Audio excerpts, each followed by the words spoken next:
अस्सलाम वालेकुम, welcome back to my channel. I hope you all doing great. मैं भी ठीक ठाक, अल्लाह का शुक्र है। तो रमज़ानुल मुबारक का जब भी महीना करीब होता है या आने वाला होता है तो मेरी तरह हर इंसान को एक खुशी होती है कि अल्लाह ताला ने हमें फिर से एक और महीना दिया कि जिसमें हम अपने रब को मना सकते हैं और अल्लाह ताला की खुशनुदी हासिल कर सकते हैं। हम अपनी इबादत के साथ साथ जितनी हो सकता है नेकियां समेटने की कोशिश भी करते हैं। तो रमज़ान शुरू होने से पहले कुछ ऐसे ज़रूरी काम हैं कि जिन्हें अगर कर लिया जाए तो बड़ी आसानी हो जाती है और आपको एक बड़ी सेटिस्फेक्शन होती है कि आप पूरे दिल से जो है वो इस महीने की तैयारी करते हैं और पूरी कोशिश करते हैं कि इस महीने में जितना हो सकता है टाइम अपनी इबादत को दें। और जब भी हम इस महीने की आने से पहले तैयारी कर रहे होते हैं, प्रिपरेशंस कर रहे होते हैं, तो हमारे जो बच्चे हैं या हमारी जो नेक्स्ट जनरेशन है उनमें भी एक बात डेवलप होती है कि उनको भी इस बात का पता लगता है कि अल्लाह का प्यारा महीना आ रहा है और इसके अपने SOPs हैं। तो चलिए सबसे पहले शुरू करते हैं जान नमाज से। सबसे पहले तो मैंने घर में जितनी भी जान नमाज़ें थी, जिन जो नहीं थी उनको मैंने यूज़ नहीं किया, उनको मैंने वॉश नहीं किया क्योंकि उनको वॉश करने की ज़रूरत नहीं थी, जो कभी कभी यूज़ होती हैं। और जो रेगुलर यूज़ में थी जान नमाज़ें उनको मैंने जो एक कलर की थी उनको एक टब में भिगो दिया और जो थोड़ी सी डिफरेंट थी उनको उसको मैंने अलग से भिगो के रख दिया था। भिगो के ये रखने से ये होता है कि जितना भी डस्ट वगैरह होता है, क्योंकि रेगुलर यूज़ हो रही होती हैं, फिर उसके बाद काफ़ी ज़्यादा यानी कि मिट्टी इसमें एब्जॉर्ब हुई होती है तो हमें नज़र नहीं आती, लेकिन ये कि वो होती है मैली। फिर उसको मैंने काफ़ी देर के लिए भिगो के रख दिया और फिर उसके बाद इसको मैं एक एक करके हमने वॉश कर लिया। अच्छा, जान नमाज को कभी भी वॉशिंग मशीन में नहीं धोना चाहिए क्योंकि उसमें तरह तरह के कपड़े धुल रहे होते हैं, तो उसमें नहीं धोते, बल्कि हम लोग हैंड वॉश करना ज़्यादा प्रेफर करते हैं। और उसको यही करते हैं कि अगर बहुत ज़्यादा मैली है तो उसको कुछ देर के लिए भिगो के रख देते हैं, पानी में डिप करके रख देते हैं, फिर उसके बाद वो खुद ही इतनी ज़्यादा अच्छी तरीके से साफ़ हो जाती है कि आपको ज़्यादा मेहनत नहीं करनी पड़ती।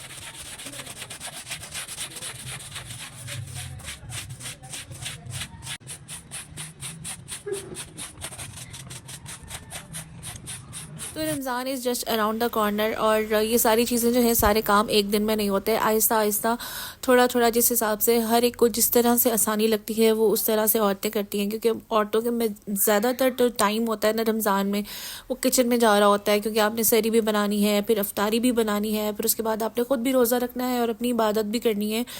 और जिनके बच्चे छोटे हैं मेरी तरह से, फिर उनके अब ज़ाहिर सी बात है बच्चे तो रोज़ा नहीं रखते, उनको उनको भी मील्स चाहिए दिन में, उन्होंने तो खाना खाना ही है। तो इसलिए जो है ना वो पहला टाइम जो होता है इसमें काफ़ी टाइम अगर जो काम आप पहले कर सकते हैं वो ज़्यादा बेहतर रहता है। आपने अगर कुछ भी सफाई वगैरह करनी है, घर की एक दफ़ा डीप क्लींजिंग हो जाए, फिर उसके बाद आपको आसानी हो जाती है। फिर ये होता है कि ईद के करीब करीब हम दोबारा से फिर एक दफ़ा डीप क्लीनिंग करते हैं सारी, और इस तरह से करने से काफ़ी ज़्यादा आसानी हो जाती है, आपके काम काफ़ी ज़्यादा ख़त्म हो जाते हैं अगर आप पहले से एक हफ़्ता पहले से थोड़ी सी रमज़ान की प्रिपरेशन कर लें। खैर, जान नमाज़ें अच्छी तरीके से वॉश हो गई थी। फिर उसके बाद मैंने इनको ये किया था कि कुछ देर के लिए इनको कंफर्टर जो होता है फैब्रिक कंडीशनर उसके बीच में डिप करके रख दिया था। अगर आपके पास फैब्रिक कंडीशनर नहीं है तो वॉश करने के बाद जब ये जान नमाज़ें अच्छी तरह से ड्राई हो जाएं तो उनके ऊपर आप कोई भी इत्र लगा सकती हैं, ये आपकी अपनी मर्ज़ी है। और कंफर्ट फैब्रिक कंडीशनर मुझे ख़ुद पर्सनली पसंद है तो इसलिए मैं ज़्यादा यूज़ करती हूँ। मैं इसको इसमें डिप करके रख दूँगी। अच्छा, जान नमाज को कभी भी वॉशरूम में नहीं धोना चाहिए। अगर आपके पास स्पेस है तो आप इसको सहन में या जो भी आपका टेरेस वगैरह है किसी भी अच्छी ऐसी जगह पर आपको उसको वॉश करना चाहिए।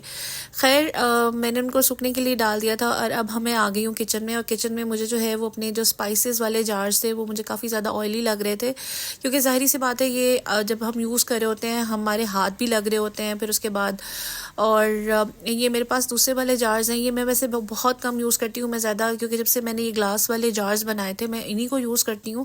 लेकिन ये कि ये ज़ाहिर सी बात है ये भी किचन में अगर ना भी आप इनको यूज़ करें ज़्यादा तो फिर भी एक लेस सी होती है या एक चिकनाई सी होती है जो इनके ऊपर जम जाती है।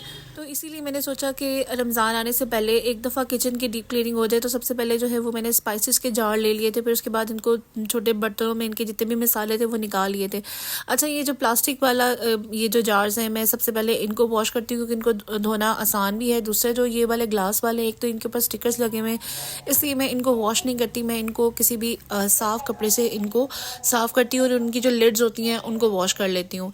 और लिड को वॉश करने के लिए मैंने ये किया था कि एक छोटे से से टब में नीम गर्म पानी लिया था, उसमें थोड़ा सा मैंने बेकिंग सोडा ऐड किया था और उसके बाद ना थोड़ा सा सॉल्ट ऐड किया था और उसके बाद कोई भी जो लिक्विड सोप होता है, अगर लिक्विड सोप नहीं है तो कोई भी साबुन का टुकड़ा आप बीच में डाल के और उसके बाद आप इसमें जितने भी स्पाइसेस जार के ढक्कन थे ना वो मैंने इसमें ऐड कर दिए थे, क्योंकि इनके ऊपर एक अजीब सी चिकनाई होती है जब भी पकड़ रहे होते हैं। ज़ाहिर सी बात है हम खाना बना रहे होते हैं और जिस तरह से हमारे हाथ होते हैं हम उसी तरीके से इन बॉटल्स को ग्रैब करते हैं, तो उसकी वजह से जो है इनकी बॉटल्स भी काफ़ी मैली हो जाती हैं। और ढक्कन तो स्पेशली, क्योंकि सबसे पहला जो ढक्कन खोलने के लिए हम हाथ इस्तेमाल करते हैं, अगर हाथ हमारे साफ़ नहीं है तो हमारे उनके ऊपर स्टेन्स लग जाते हैं ऑटोमेटिकली। तो इनको मैं इस तरह से डिप करके रख दूँगी और हार्डली 10 से 15 मिनट में ही इनका जितना भी ऊपर जो ग्रीस होती है, जितना भी चिकनाई होती है वो इसमें से उतर जाती है। अच्छा जी, ऑलमोस्ट 30 मिनट्स के लिए मैंने इसको डिप किया था। फिर उसके बाद आप कोई भी स्कॉच ब्राइट ले लें या स्पंज लेके किसी किस्म का भी, और उसके बाद मैंने इस तरह से इनकी जितनी भी लिड्स थी उनको वॉश कर लिया था और बड़ी ही आराम से आसानी से इनके ऊपर जितनी भी चिकनाई थी या जितना भी डस्ट वगैरह था वो सब रिमूव हो गया था। अच्छा, जब भी रमज़ान शुरू होता है तो बहुत सारे गैर ज़रूरी बर्तन, वो बर्तन जो हम लोग रेगुलर रूटीन में नहीं यूज़ कर रहे होते हैं, वो भी निकल आते हैं। और क्योंकि ये होता है कि हम स्क्वैशेस बना रहे होते हैं, ड्रिंक्स बना रहे होते हैं, फिर उसके बाद फ्रूट चाट बन रही है या दही बल्ले बन रहे हैं, या बहुत सारी ऐसी डिशेस बन रही होती हैं जो हम लोग रेगुलर रूटीन में नहीं बनाते हैं, तो इसलिए बहुत सारे बर्तन निकल आते हैं। तो किचन में ज़रूर अपने ऐसी स्पेस ज़रूर क्रिएट करनी चाहिए रमज़ान के आने से पहले, ताकि आप जो है वो उसमें बर्तनों का ज़्यादा मैस ना हो जाए और आप प्रॉपर्ली वहाँ पे ऑर्गेनाइज करके रख सकें। जितने भी फूड प्रोसेसर्स मशीन होती हैं, जैसे जूसर, ब्लेंडर, ग्राइंडर और चॉपर वगैरह, ये सब चीज़ें निकल आती हैं। ये सारी मशीनरी भी आपने साथ में हैंडल करनी होती है, तो इसी जो है ना पहले ही से सारी प्रिपरेशन कर लेना बेहतर होता है, ताकि आप प्रॉपर तमाम चीज़ों को यूटिलाइज़ कर सकें। नेक्स्ट जो था वो मेरा आज का जो काम था वो ये था कि मैंने माइक्रोवेव की क्लीनिंग करनी थी। अच्छा, माइक्रोवेव की जो क्लीनिंग है ना वो वंस इन अ वीक कर लेनी चाहिए। एक तो ये कि बहुत ज़्यादा गंदा नहीं होता, साफ़ सुथरा रहता है, और सेकेंडली जिन लोगों के इस तरह से जो जाली बनी हुई है, अगर ये माइक्रोवेव के टॉप के ऊपर है तो इसके ऊपर क्लॉथ नहीं डालना चाहिए। तो मेरा जो माइक्रोवेव है उसके जाली इसकी साइड के ऊपर है, तो इसके ऊपर मैं क्लॉथ डालती हूँ ताकि ये साफ़ सुथरा रहे, इसके ऊपर डस्ट ज़्यादा ना पड़े। और वंस इन अ वीक कर लेना बेहतर होता है, क्योंकि इससे ये कि बहुत ज़्यादा, जब अगर आप महीने के बाद कर रहे हैं तो बहुत ज़्यादा गंदा नहीं होता और आपका ज़्यादा टाइम कंज्यूम नहीं होता। अच्छा, मैं अब आपको एक बड़ी ज़बरदस्त चीज़ दिखाती हूँ। ये वो पानी है जिसमें लिड्स भिगो के रखी थी। अच्छा, बज़ाहिर मुझे ये जार साफ़ लग रहे थे, लेकिन जब इनकी डस्ट वगैरह और जितनी भी वो ग्रीस निकली है तो ये देख लें कि पानी कितना मैला है। Last but not the least, अपना जो भी फ्रीज़र वगैरह होता है उसको क्लीन करना चाहिए और रमज़ान से पहले, क्योंकि जो भी ख़वातीन फ्रोज़न फूड्स बनाती हैं, फ्रोज़न आइटम्स ख़रीदती हैं, तो रमज़ान से पहले आपने अगर ख़ुद भी बनाती हैं तो आप उसको फ्रीज़र को अच्छी तरीके से क्लीन कर लें, ताकि उसमें एनफ स्पेस हो जाए।